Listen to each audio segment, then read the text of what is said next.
جوری لگد خوردی که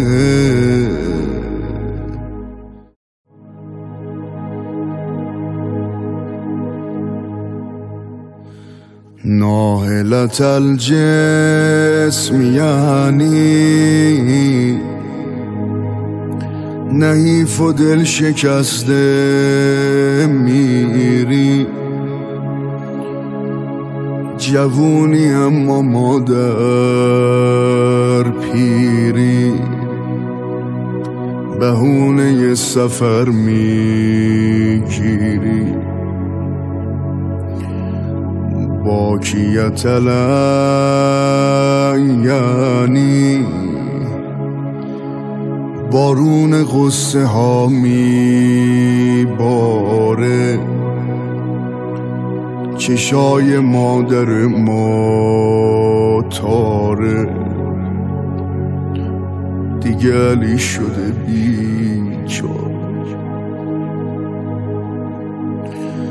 منحدت الرکن یعنی توون برات نمونده بانو، که قلب تو سوزونده بانو، کی بال تو شکونده بانو. معصبت الرأس یعنی بستی سری رو که پر درده، رنگ رخ تو مادر زرده، تو کوچکی جسارت کرده.